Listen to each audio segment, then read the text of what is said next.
It began with a phone call, a breathless voice, a plea for help, and then silence.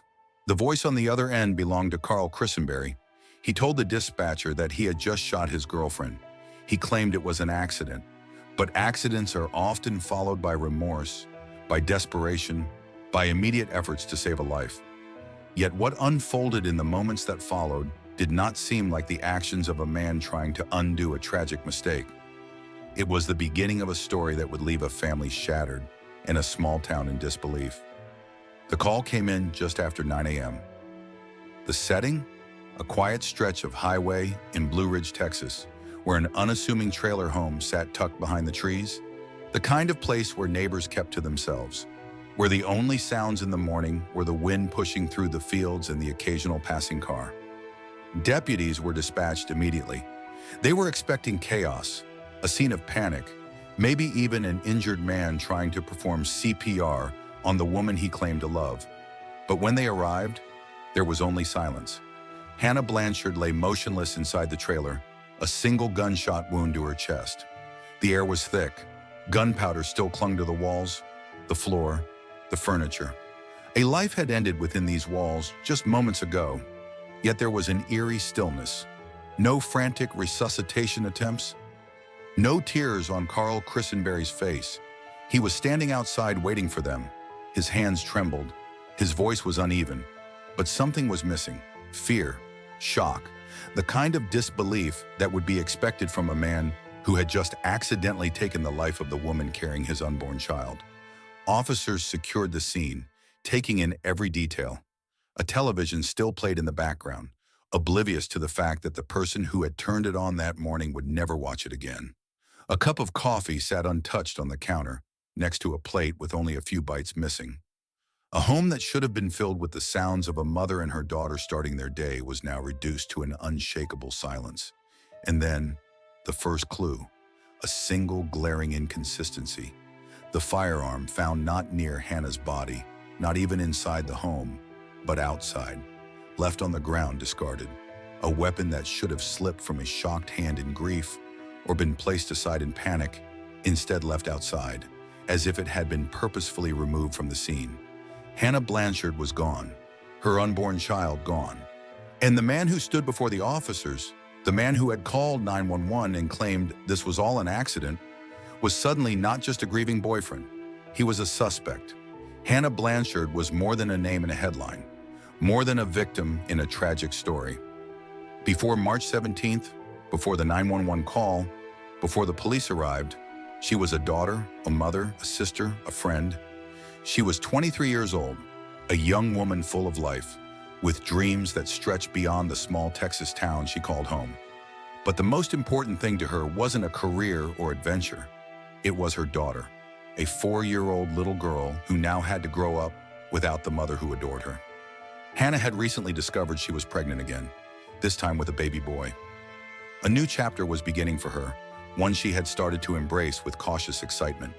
She had shared the news with those closest to her, but some sensed hesitation in her voice. Not because she didn't want her baby, but because of the man who would be the father. She had met Carl Christenberry years earlier. Their relationship had its ups and downs, moments of warmth mixed with tension that others had started to notice. To the outside world, it seemed complicated, but to Hannah, it was a relationship she was trying to make work. Hannah wasn't just someone's girlfriend. She wasn't just another tragic story. She had a past, a life, and people who loved her. And in the days that followed her death, those people would begin asking questions. Hard questions. Questions that would force investigators to look deeper into Carl Christenberry. Carl Christenberry was 35 years old, 12 years older than Hannah. To some, he was just another man trying to get by, living a quiet life in Blue Ridge, Texas. But to those who truly knew him, there was more to the story. He had a past that couldn't be ignored. He wasn't just Hannah's boyfriend. He was a man with a record, a man who had seen the inside of a jail cell before. And as investigators dug deeper, they uncovered something that made Hannah's death even more troubling. Domestic disturbances, conflict, signs that things between Hannah and Carl weren't as peaceful as he wanted people to believe. People in Hannah's life had seen the signs. Had she seen them too? Had she sensed something was wrong? And most importantly, had she tried to leave? Because if she had, the case would take on a whole new meaning. The first 24 hours of any homicide investigation are the most critical. Every detail, every piece of evidence, every word spoken in those early moments can determine whether justice is served or if the truth is buried beneath conflicting stories and unanswered questions.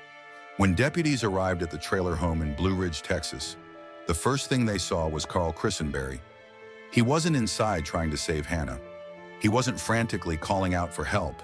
He was standing outside, his hands shaking, his voice uneven, and the first words out of his mouth were that he had made a mistake. Inside, Hannah Blanchard lay motionless on the floor, a gunshot wound to the chest. No pulse, no breath, nothing left but the quiet stillness of a life that had ended too soon. The officers took a step inside, scanning the scene. It was a small trailer home, limited space, nowhere to hide. The kind of place where a gunshot would echo, where every single detail should have aligned with Carl's story. But something didn't. The gun, the very weapon that ended Hannah's life, wasn't near her. It wasn't even inside. It was outside, lying on the ground, away from where Carl said the shooting had happened. A mistake, a moment of panic, or something else entirely. As the hours passed, investigators began piecing together a timeline. The 911 call, the exact placement of Hannah's body, the location of the gun. It all started to tell a story. But was it the same one Carl had given? The first official report from the Collin County Sheriff's Office described the scene in detail. A single gunshot wound to Hannah's upper chest. No other injuries. No immediate signs of a struggle. But something didn't add up. If this was an accident, why wasn't Carl covered in blood, trying to stop the bleeding? Why was the gun left outside? And why did the autopsy report tell a different story?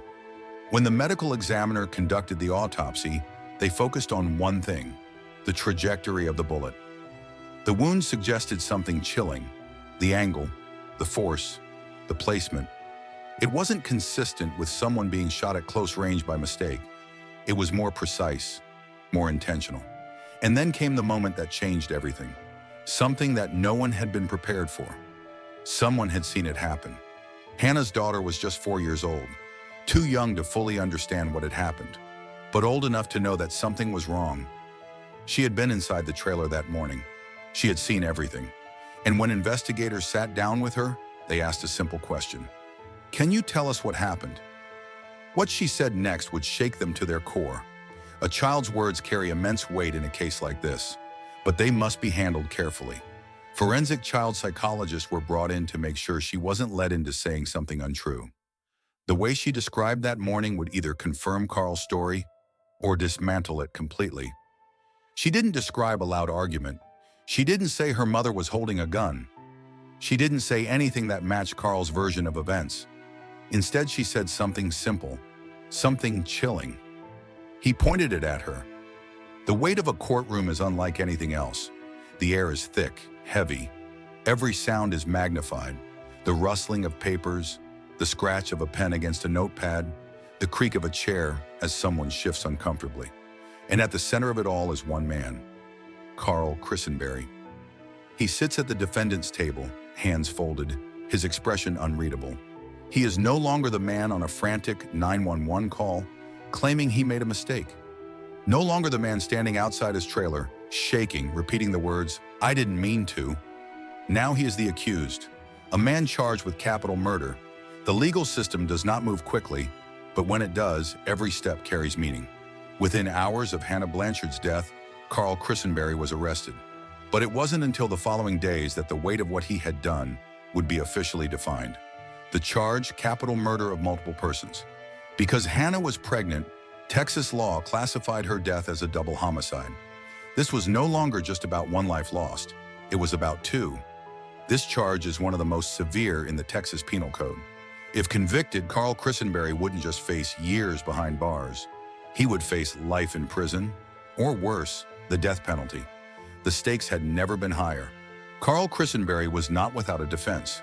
In court, his attorneys painted a picture of a tragic accident, a moment of carelessness that could never be undone. He never meant to hurt Hannah, they argued. He was panicked, distraught. The 911 call itself was their strongest piece of evidence, his voice raw with fear. But then came the cross-examinations, the forensic evidence, the holes in his story. The prosecution had one job: to dismantle every excuse, every claim, every attempt to rewrite the past. The key argument? The evidence didn't support an accident, the trajectory of the bullet, the absence of any life-saving efforts, the placement of the firearm. And then there were the witnesses, prior incidents of violence, threats made behind closed doors, whispers from Hannah's friends who had seen her withdraw in the months leading up to her death. She had been afraid. They knew it. And now the jury did too. For weeks, the trial dragged on. Legal arguments battled back and forth, experts dissected forensic reports, and the jury sat silently, absorbing it all. But there was one moment that stood out, one moment that shifted the courtroom. Hannah's mother took the stand. Through tears, through a voice that cracked with grief, she spoke of her daughter, her laughter, her dreams, the baby boy she would never meet. And then, looking straight at Carl Christenberry, she asked one question: why? The courtroom fell silent, and then the verdict. The jury deliberated for hours. Each second stretched longer than the last. Family members sat in the gallery, hands clasped together, and when they finally returned, all eyes turned to the foreperson. Guilty. Sentencing was swift. Carl Christenberry would spend the rest of his life in prison. No parole, no second chances. The justice system had spoken, but for Hannah's family, no sentence would ever bring her back. Loss does not end in a courtroom. Justice may be served, but it does not fill the silence left behind. When the gavel fell, when Carl Christenberry was led away in handcuffs, when the final words of the trial were spoken, there was no relief, only reality. Hannah Blanchard was still gone. Her unborn son would never take his first breath. A mother had lost her daughter, a little girl had lost her mother, and a community was left to piece together what should have never happened. This is the part of the story we rarely see: the aftermath, the echoes of violence that ripple through lives long after the news cameras fade away. In the days following Hannah's death, her family released a statement. She was kind, she was loving, she had so much life left to live. No words could capture the weight of their loss. No sentence could undo what had been done. Hannah's mother spoke about her daughter's final months, the joy of discovering she was pregnant, the excitement of preparing for a new baby, the way she spoke about her future. And then there was Hannah's 4-year-old daughter, a child who would one day have to ask why her mother never came home. She still waits for her sometime, a family member shared. She doesn't understand. Grief is not just about what is lost, it is about what remains. And for Hannah's loved ones, what remains is a wound that will never fully heal. This case is not just one tragedy, it is one of many. Hannah's story is devastating, but it is not unique. In the United States, an average of 3 women are killed every day by a current or former intimate partner. 3 lives, every single day. How many of those women saw the warning signs but didn't know what to do? How many of them felt trapped, felt alone, thought it could never happen to them until it did? If you or someone you know is in an abusive relationship, know this: there is help. There are people who will believe you. There are resources that can save your life. If you found this story powerful, please consider sharing it. Your voice could help someone who needs to hear it. Like this video to help spread awareness. Comment below with your thoughts. Do you believe justice was truly served? And most importantly, subscribe for more true crime stories that need to be told. Because the more we talk about these cases, the harder it becomes for history to repeat itself.